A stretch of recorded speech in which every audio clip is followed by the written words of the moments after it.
Pasir malam Mekah terasa dingin, namun tubuh Bilal tetap menggigil, bukan oleh udara, melainkan karena kelelahan. Ia merebahkan tubuhnya di samping kandang unta, di atas pasir keras yang tak kenal belas kasih.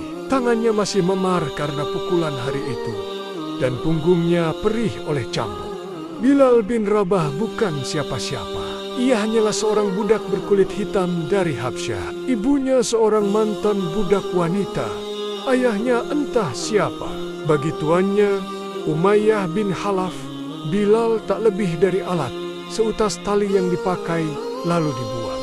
Namun malam itu, seperti malam-malam sebelumnya, Bilal memandang langit. Bintang-bintang bertabur, bertahan dalam diam di atas dunia yang gaduh. Ia sering bertanya dalam hati, mengapa manusia seperti dirinya harus dihina? Apakah Tuhan hanya milik orang-orang Quraisy yang berpakaian indah dan duduk di sekitar Ka'bah? Tak ada yang menjawab, tapi hatinya tahu, pasti ada sesuatu yang lebih besar dari berhala-berhala batu yang ia lihat disembah setiap hari. Di kejauhan, ia mendengar suara orang bercakap lirih di gang sempit. Nama Muhammad samar-samar disebut. Bilal menajamkan telinga. Ia telah mendengar desis-desis tentang pria itu. Seorang yang menyeru kepada Tuhan yang Esa, yang katanya tak memandang kulit, darah, atau kasta. Apakah mungkin Tuhanku adalah satu dan dia melihatku? Bisik Bilal dalam hati. Ia menatap langit lagi. Angin malam membawa debu, tapi juga harapan. Di balik gelap, ada cahaya yang belum ia kenali. Sesuatu yang membuat dadanya sesak sekaligus hangat. Malam itu, Bilal tidak hanya menatap bintang, ia mulai menatap takdir. Dan di langit yang sama, di bawah naungan langit yang kekal, Allah telah memilih seorang budak untuk menjadi suara yang akan menggema sepanjang zaman.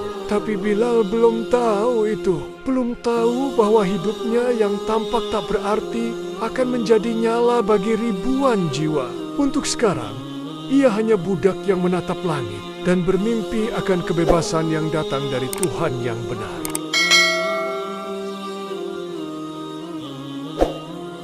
Hari-hari berikutnya, Bilal mulai memperhatikan gerak-gerik orang-orang di sekitar Mekah dengan lebih tajam. Ia melihat wajah-wajah yang dulu biasa saja, kini tampak berbeda, lebih tenang. Seperti membawa rahasia yang tak bisa mereka ucapkan sembarangan. Salah satunya adalah Abu Bakar bin Abi Quhafah, seorang bangsawan Quraisy yang dikenal jujur dan lembut. Di sela tugas-tugasnya, Bilal kerap memperhatikan bagaimana Abu Bakar berbicara kepada orang-orang dengan nada yang tenang, namun dalam. Kadang ia melihat beberapa budak seperti dirinya menyelinap menemui Abu Bakar. Tidak lama, mereka berubah. Lebih kuat menatap mata para tuan mereka. Lebih tenang menerima siksaan yang diberikan. Suatu malam, ketika udara terasa lebih sunyi dari biasanya, Bilal memberanikan diri mendekati salah seorang budak yang telah ia lihat sering berbisik-bisik. Usai bertemu Abu Bakar, "Apa yang membuatmu tidak takut lagi?" tanya Bilal pelan. Budak itu menoleh, tersenyum samar. "Aku kini mengenal Tuhanku, dan dia satu, Esa. Dia melihatku, wahai Bilal." Kata-kata itu menusuk hati Bilal seperti air hujan pertama menyentuh tanah gersang. Dadanya bergetar. Malam itu, langkahnya membawanya ke sebuah rumah sederhana di perbukitan Rumah Arkam. Pintu diketuk perlahan. Seorang pemuda membuka. Di dalam, cahaya lampu minyak menerangi wajah-wajah bersinar. Dan di tengah mereka, duduklah seorang pria yang tak asing, Muhammad bin Abdullah. Mata Bilal bertemu dengan matanya. Tak ada celah, tak ada hinaan, hanya ketenangan. Rasa lelah menatap Bilal seolah telah lama mengenalnya. Dan berkata, "Sesungguhnya engkau mulia di sisi Tuhanmu." Tanpa ragu, Bilal bersyahadat malam itu, "Asyhadu an la ilaha illallah wa asyhadu anna Muhammadan Rasulullah." Tidak ada pesta, tidak ada sorak, hanya air mata mengalir dari pipi seorang budak hitam karena untuk pertama kalinya ia merasa menjadi manusia. Malam itu, Bilal keluar dari rumah Arkam bukan hanya sebagai budak yang mencari Tuhan, tetapi sebagai seorang mukmin yang telah menemukan cahaya. Cahaya iman yang tumbuh di hati Bilal kini menyala terang. Ia tak lagi sama. Setiap kali menyebut nama Allah, dadanya lapang. Setiap kali mengingat Rasulullah, matanya teduh. Ia tahu bahwa ia tak lagi sendiri, bahkan jika seluruh dunia menolaknya. Tapi Mekah bukan tempat yang ramah bagi orang seperti Bilal yang kini tak mau tunduk pada berhala. Saat kabar keislamannya sampai ke telinga tuannya, Umayyah bin Khalaf, murka pun meledak seperti api di padang tandus. "Kau telah mengkhianati tuanmu, wahai budak najis," teriak Umayyah sambil mendorong Bilal ke tanah. Bilal diam, tak ada permohonan ampun, tak ada rasa takut, hanya ketenangan dalam mata yang tak lagi tertunduk. Hari-hari berikutnya berubah menjadi siksaan. Bilal dibawa ke padang pasir yang terik, tubuhnya ditelanjangi, dan dadanya ditindih batu besar yang panas membakar. Kulitnya melepuh, bibirnya piko-pika, namun lisannya tak henti-henti melafalkan satu kata, Ahad, Ahad, Allah yang Esa. Siksaan tidak hanya fisik, orang-orang menertawakannya, meludahi wajahnya, mencemoohnya. Namun setiap tamparan justru menguatkan hatinya. Setiap cambuk justru mempertegas keteguhan imannya. Ia tidak akan kembali kepada berhala, tidak akan tunduk kepada kebatilan. "Ucapkan nama Lata dan Yusa, Bilal, maka aku akan lepaskan kau," bentak Umayyah sambil menghunuskan tombak ke lehernya. Namun dari bibir Bilal tetap keluar suara lirih namun tegas. "Ahad, Ahad." Orang-orang mulai heran, bagaimana mungkin seorang budak yang tak punya kuasa dan harta mampu menahan semua ini hanya demi satu kata. Tapi mereka tidak tahu Bilal tidak sedang mempertahankan dirinya. Ia sedang mempertahankan kebenaran yang telah menyentuh jiwanya. Di antara kerumunan yang menyaksikan siksaan itu, Abu Bakar As-Siddiq berdiri dengan mata berkaca-kaca. Ia tak bisa lagi menahan amarah dan iba. Hari itu, langit Mekah menyaksikan sesuatu yang luar biasa. Seorang budak melawan tirani dengan iman dan seruan Ahad. Ahad menjadi simbol perlawanan yang akan dikenang selamanya. Siang di Mekah terasa lebih kejam dari biasanya. Matahari menggantung di langit dengan panas yang menyayat. Seolah langit pun marah melihat kezaliman yang terjadi di tanahnya. Bilal bin Rabah kembali diseret ke padang pasir. Kali ini tubuhnya sudah lemas. Luka-luka di punggungnya mengering menjadi kerak darah. Tapi jiwanya tak retak. Di hadapan mata-mata penuh kebencian, ia tetap mengucap, Ahad, Ahad. Sementara Umayyah bin Khalaf tertawa sinis. Lihatlah budak ini. Bahkan kematian pun tak membuatnya tunduk.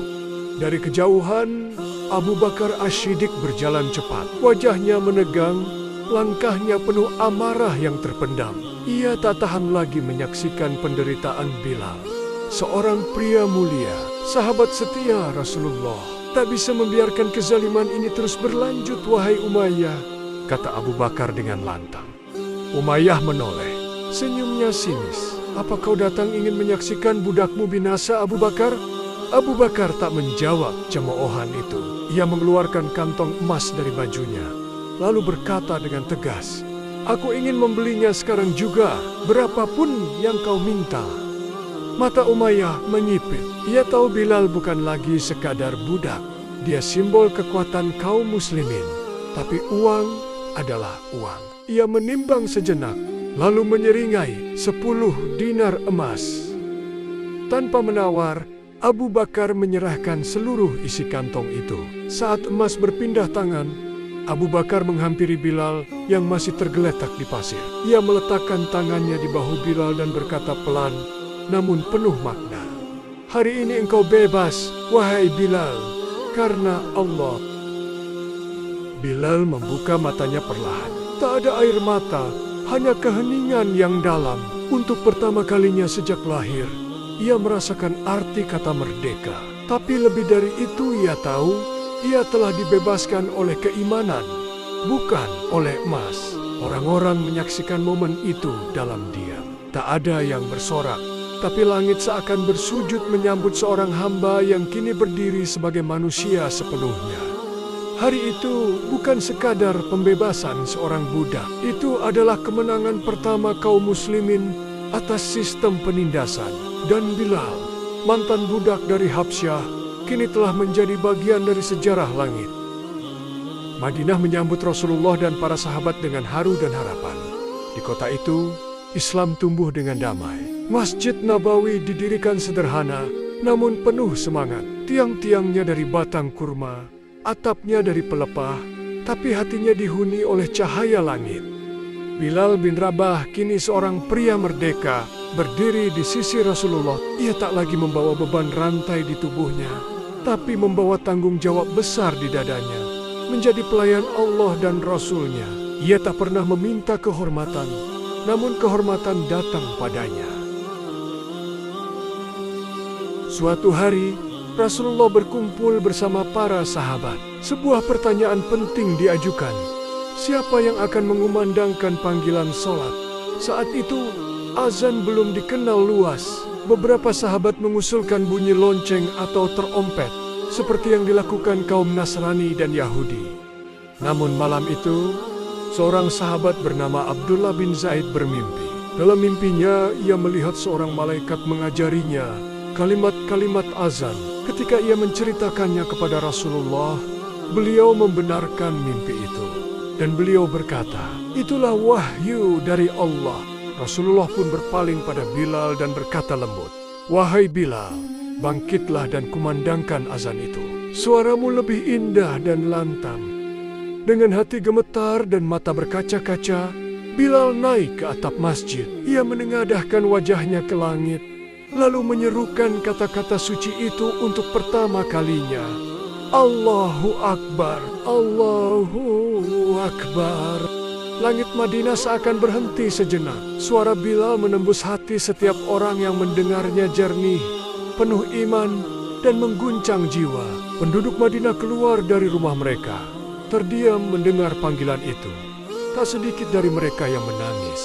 Kata-kata itu bukan sekadar seruan salat, itu adalah panggilan dari langit. Disampaikan oleh seorang mantan budak yang dulu disiksa karena satu kata, Ahad. Kini, ia menyerukan keesaan Allah kepada dunia. Dan sejak saat itu, Bilal bin Rabah menjadi muadzin pertama dalam sejarah Islam.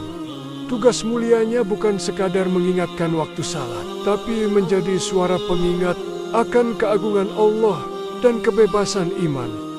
Hari-hari Bilal di Madinah tak pernah jauh dari Rasulullah. Ia bukan hanya muadzin, tapi juga penjaga masjid, pelayan Nabi, dan prajurit di jalan Allah. Kesetiaannya tak pernah goyah, bahkan ketika medan perang menantang dan nyawa dipertaruhkan. Bilal hadir dalam perang Badar, Uhud, dan Khandaq. Ia bukan lagi budak yang pasrah, tapi pejuang yang lantang menyerukan kalimat tauhid di medan laga. Di antara debu pertempuran, suaranya tetap tegas, Allahu Akbar. Namun bukan keberanian di medan perang yang membuatnya istimewa di mata Rasulullah, melainkan hatinya yang lembut, imannya yang tak tergoyahkan, dan cintanya kepada Allah yang tak pernah surut. Suatu hari, seusai salat, Rasulullah memanggil Bilal dengan senyum penuh makna. "Wahai Bilal," sabda beliau, "kemarin malam aku mendengar suara langkahmu di surga." Bilal terperanjat. Ia menunduk, tak percaya. Rasulullah melanjutkan, "Langkahmu di surga mendahuluiku. Apa yang biasa kau lakukan, wahai Bilal?" Dengan suara rendah, Bilal menjawab, "Aku tidak tahu ya Rasulullah. Hanya saja, setiap kali aku batal wudhu, aku langsung berwudhu kembali. Dan setelahnya, aku selalu salat 2 rakaat." Nabi tersenyum. Amalan kecil, tapi di sisi Allah, ketulusan yang kecil bisa menjadi cahaya yang besar. Berita tentang pujian Rasul ini tersebar, tapi Bilal tidak berubah. Ia tetap membersihkan masjid, menimba air, dan mengumandangkan azan setiap hari. Hatinya tetap sederhana, suaranya tetap penuh cinta kepada Allah. Terkadang, setelah azan, ia duduk di sudut masjid. Pandangannya menerawang. seolah mengenang semua yang telah ia lewati. Panasnya padang pasir, batu yang menindih dadanya, dan cambuk Umayyah. Kini semua itu tinggal bayangan, karena ia telah melangkah dari penderitaan menuju kemuliaan. Dan surga telah menginjakkan langkahnya lebih dulu. Bahkan sebelum ajal menjemput, Bilal, sang muadzin, telah meninggalkan jejak di surga, bukan karena suaranya yang merdu, tapi karena hatinya yang lurus dan tulus mencintai Allah dan Rasul-Nya. Madinah pagi itu sunyi, langit mendung, seolah tahu bumi sedang berduka. Para sahabat berbaris di pelataran Masjid Nabawi, namun tak ada senyum, tak ada salam ringan. Semua mata sembab, semua dada berat menahan duka. Rasulullah telah wafat.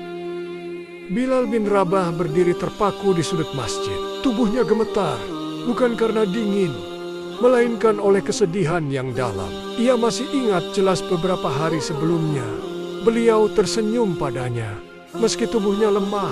Dan kini, senyum itu telah lenyap selamanya dari dunia ini. Para sahabat memintanya mengumandangkan azan seperti biasa.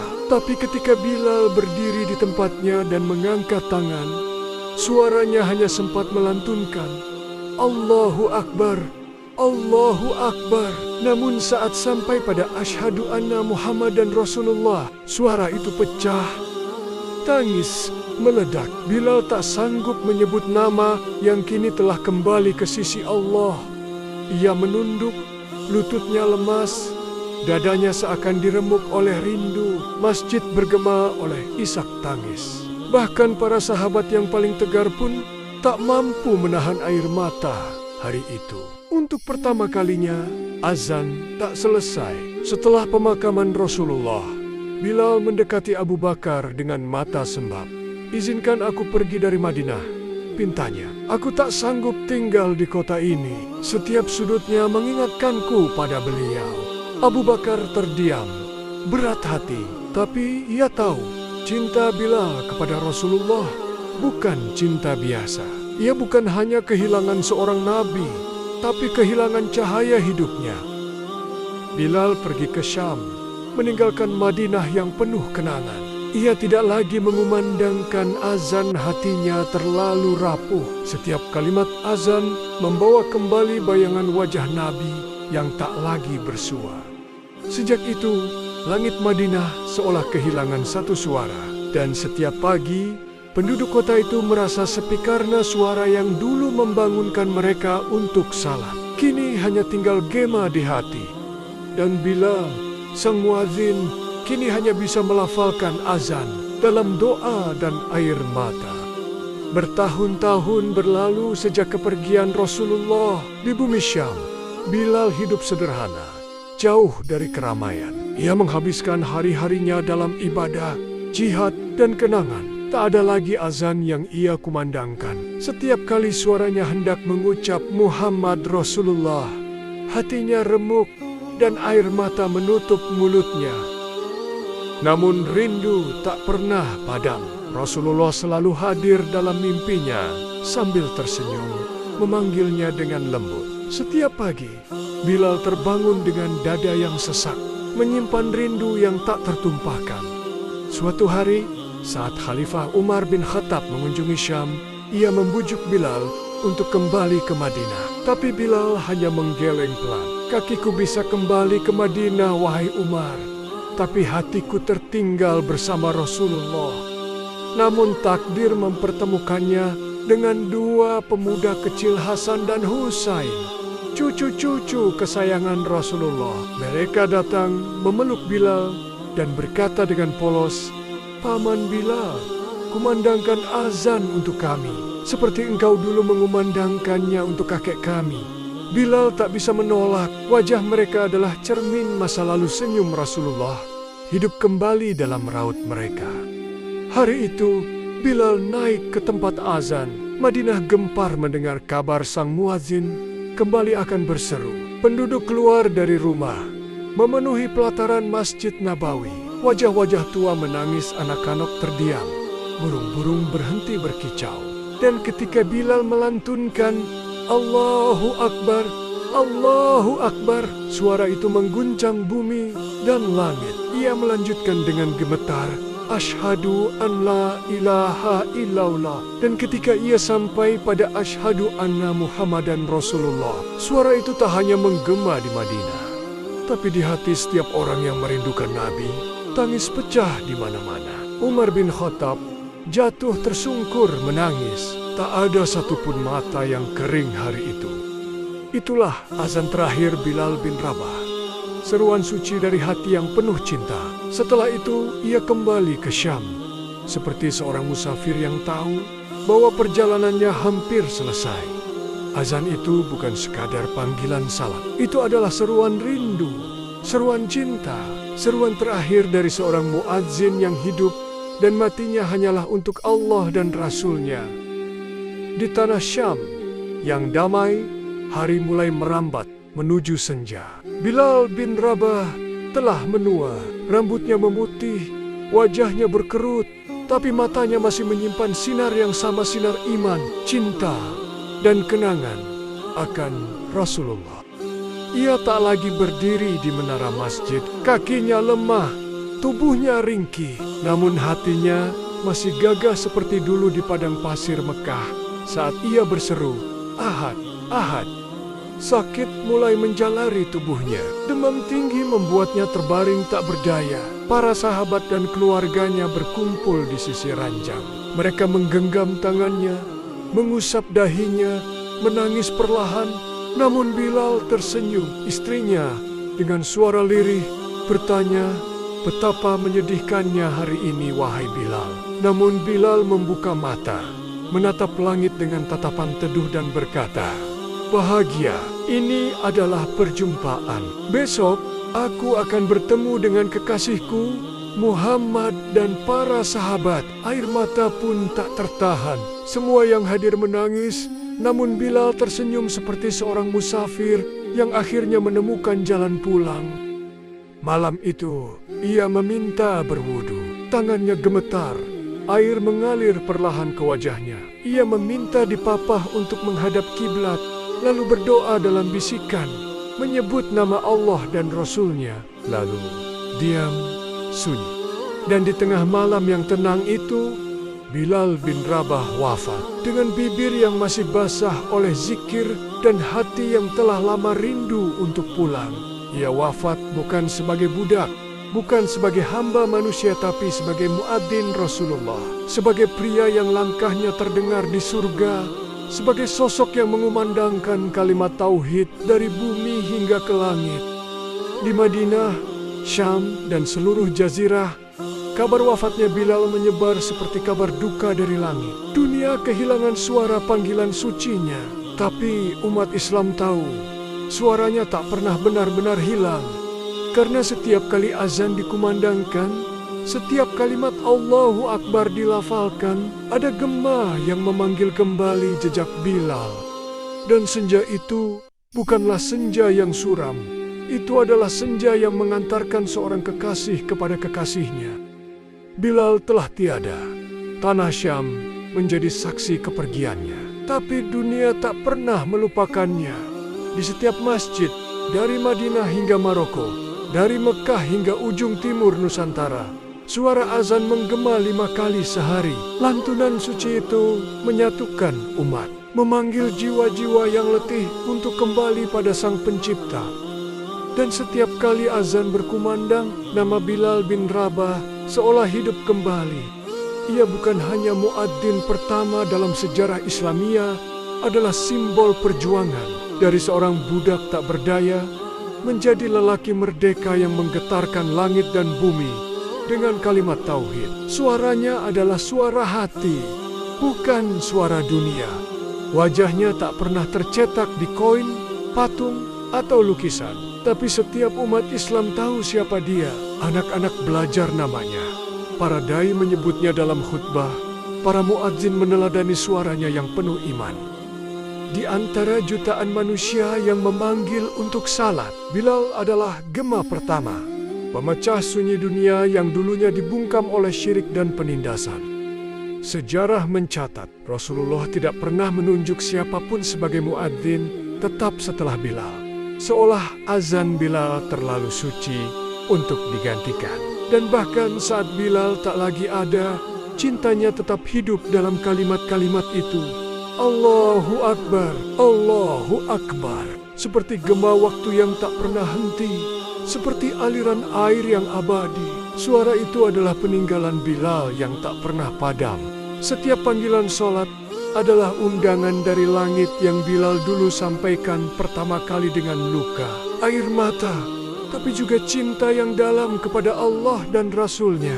Kini, Bilal telah bersama kekasihnya di taman surga. Ia tak perlu lagi mengangkat suara di dunia, karena surga telah menjadi tempat ia berseru dalam damai. Dan umat ini akan terus mengenangnya. Bilal bin Rabah, seorang budak yang dibebaskan oleh keimanan, dijunjung oleh keberanian, dan diabadikan oleh seruan yang tak pernah padam.